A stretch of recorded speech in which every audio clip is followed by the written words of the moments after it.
À cette époque-là, la Bresse était terrifiée par la présence du loup blanc. Le loup blanc courait partout et surtout le loup blanc dévorait tout ce qu'il trouvait. Veaux, moutons et surtout les enfants qui traînaient. Des enfants, le père Grelu en avait plus qu'il en fallait. Il en avait 9. Oh, pour les 8 premiers, ça avait été mais le 9e. Le dernier, le Bastien Grelu, que tout le monde appelait Greluchet, était bien gentil, mais pas bien doué. Et les deux parents Grelu se désespéraient parce qu'à la maison, il n'y avait plus grand-chose, il n'y avait plus rien à manger. Et ils se sont dit, on va pas faire comme les parents du Pousset, on va pas l'emmener perdre dans la forêt quand même.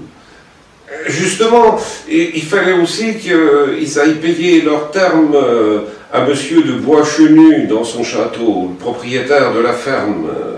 Et il y avait du retard dans les paiements.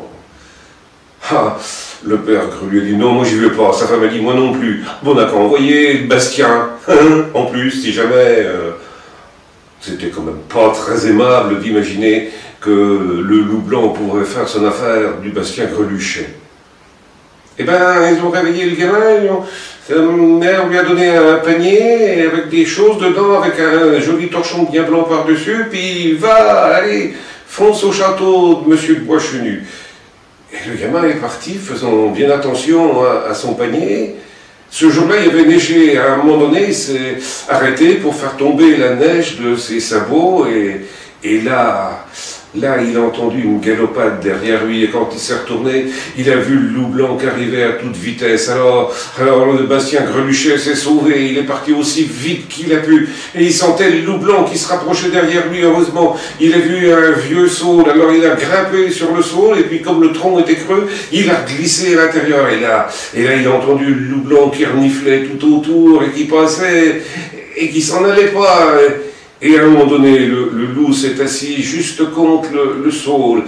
Dans le bas du saule, il y avait un trou, et le Bastien Greluchet a vu à ce moment-là la queue du loup blanc qui passait par le trou. Il a attrapé la queue, il a tiré bien fort, il a fait un nœud dans la queue du loup, et il a grimpé dans l'arbre, tournant toujours son panier. Il s'est sauvé, et il a couru jusque chez monsieur de Bois-Chenu. Quand il est arrivé, il y avait là d'autres paysans qui étaient venus pour payer leur terme, et quand ça a été son tour, eh ben, Bastien, il a tendu le panier, on a soulevé le beau torchon blanc qui était dessus, et dans le panier, il y avait une espèce de marmelade d'œufs qui n'était pas bien terrible. Alors on a demandé à Bastien Greluchet qu'est-ce qui s'était passé, et il a raconté toute l'histoire.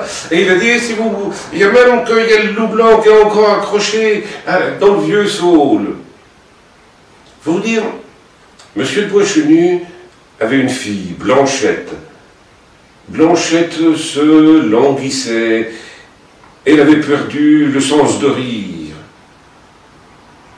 Et on avait même prévu que si elle riait pas avant Noël, eh ben elle passerait peut-être pas la fin de l'année.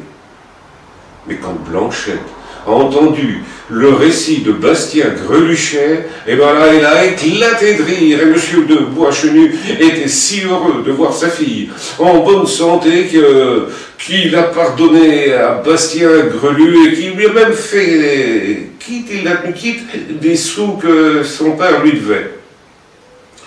Bastien Greluchet est rentré chez lui, a raconté son aventure, et surtout le fait que monsieur de Bois-Chenu l'ait laissé libre.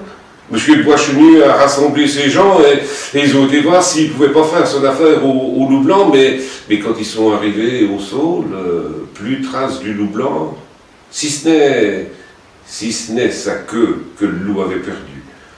Mais le loup blanc devait avoir tellement honte que de ce jour-là, on ne l'a plus revu en Bresse.